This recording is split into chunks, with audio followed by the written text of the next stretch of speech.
Kalau dulu kekayaan alam mengenai hutan tanah, penangguh, penubahan, sialang, pendulangan, laras nangkan dicancang, batu nangkan digali, tempat nangkan dihuni, di seluruh talang mama, itu cukup dengan kekayaan alam.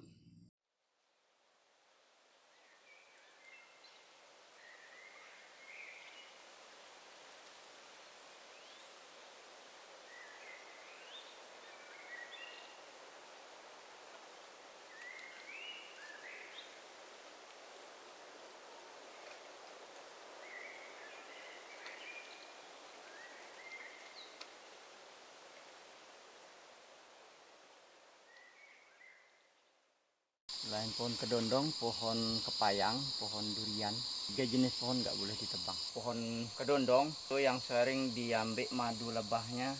Orang talang mama tidak pernah merasa kekurangan hutan, tidak pernah merasa kekurangan ikan, tidak pernah merasakan kekurangan tempat mencari. Sebab pencarian beliau itu kalau pagi di dalam hutan, damar, rutan, kalau pagi ke sungai, ikan.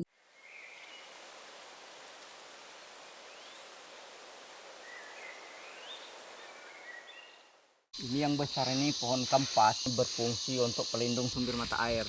Aturan yang kami buat, hutan kacik kami pantankan gedang, hutan tinggi kami perandah. Kami jadikan penangguh, penubahan, sialang, pendulangan, laras dicancang, batu digali, tempat dihuni. Kalau tidak pergi ke sungai, dia itu tetap setiap tahun berladang berpindah-pindah. Karena ke hutan pencong alas, beladang bunga padi, mendulang bunga emas. Sebab tanah adat, tanah ulayat. Nang kami terima dari leluhur nenek moyang kami.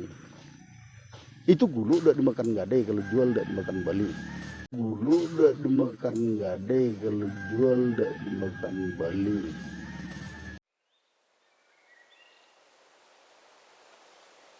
Kalau sekarang tuh kini orang sudah mengambil, tidak minta, menyancang, tidak bertanya. Ke hutan tidak mau, pencong alas, beledang tidak mau, bunga padi, mendulang tidak mau, bunga emas.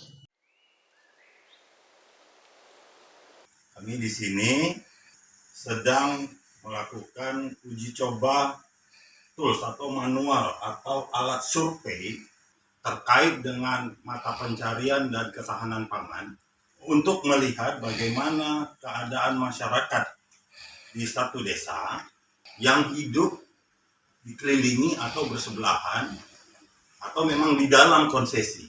Manual ini atau tools ini atau alat survei ini dibuat dan dimaksudkan untuk bisa dipakai oleh masyarakat sendiri. Manual ini sendiri, alat survei ini sendiri, ini masih uji coba. Jadi tahapnya itu masih melihat apakah alat ini sudah layak untuk dipakai, lebih gampang dipakai oleh masyarakat sendiri.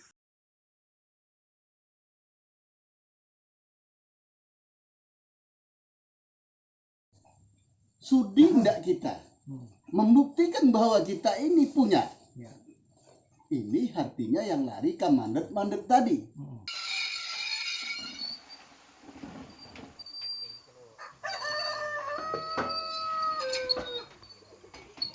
Apakah masyarakat atau Bapak pernah diinformasikan oleh perusahaan tersebut telah memiliki dokumen izin pendirian, hak atas lahan, izin usaha, dan izin lingkungan, serta izin-izin lainnya? Apakah masyarakat pernah melihat dokumen atau salinan dokumen dari perusahaan?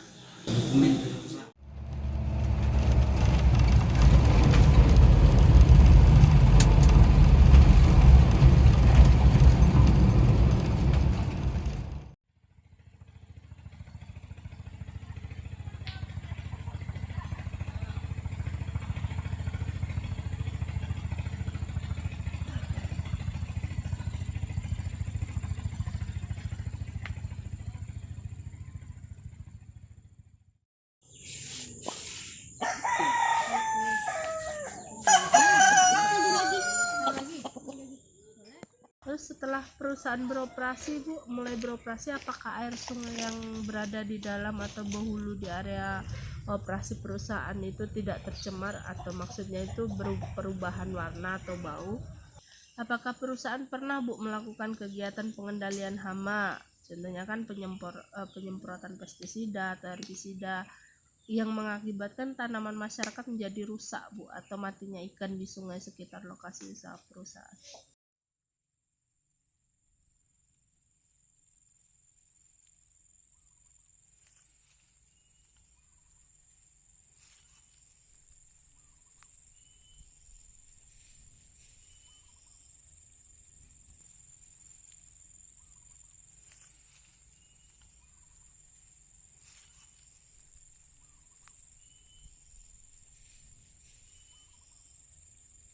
Apakah masyarakat merasa Bu dalam perolehan lahan perusahaan itu telah melakukan etik atau persetujuan bebas tanpa paksaan?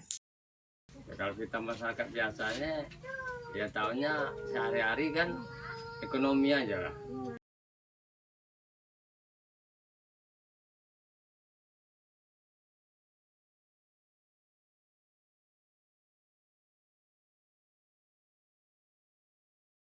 Apakah masyarakat merasa dalam perolehan lahan perusahaan telah memenuhi ketentuan ganti rugi atau kompensasi yang telah disepakati?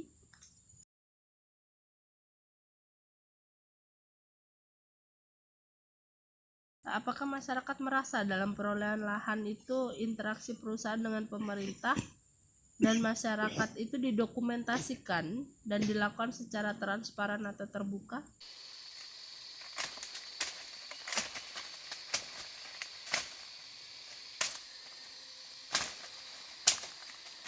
Apakah masyarakat mengetahui Bu bahwa perusahaan berkomitmen atau berjanji akan melindungi hak pangan dari masyarakat?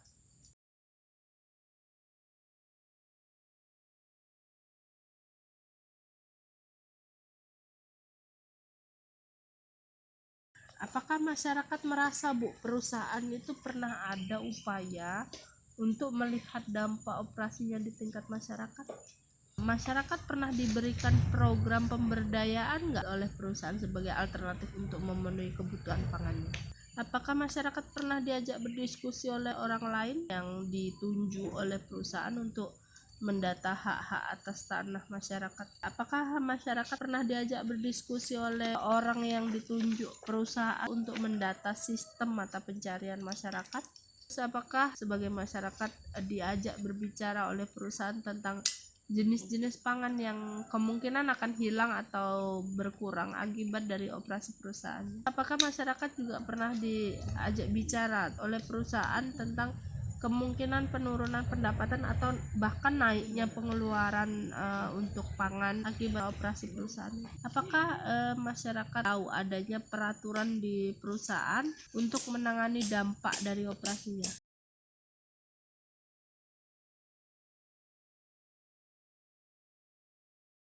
Apakah masyarakat sudah puas dengan penanganan dampak oleh perusahaan? Apakah masyarakat mengetahui orang atau unit yang ditunjuk oleh perusahaan dalam menjalankan program ketahanan pangan? Apakah masyarakat mengetahui bahwa perusahaan itu memiliki program pemberdayaan untuk ketahanan pangan masyarakat seperti program pertanian atau perikanan atau industri kecil yang lainnya? Apakah masyarakat pernah diajak untuk memantau pelaksanaan kegiatan perusahaan terkait dengan ketahanan pangan masyarakat? Apakah sebagai masyarakat merasa dapat dengan mudah menyampaikan keluhan kepada perusahaan?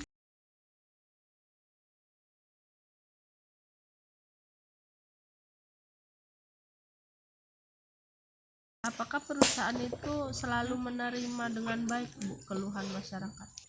Apakah solusi yang ditawarkan perusahaan terhadap keluhan masyarakat itu menjawab kebutuhan yang ada? Apakah tindakan yang dilakukan perusahaan setelah adanya keluhan dapat memulihkan ketahanan pangan masyarakat? Modul yang ini penting bagi masyarakat adat Talang Mama. Masyarakat Talang Mama itu gimana mencapai kemandirian. Hal-hal ini dilakukan supaya itu semua pihak itu mendapatkan hak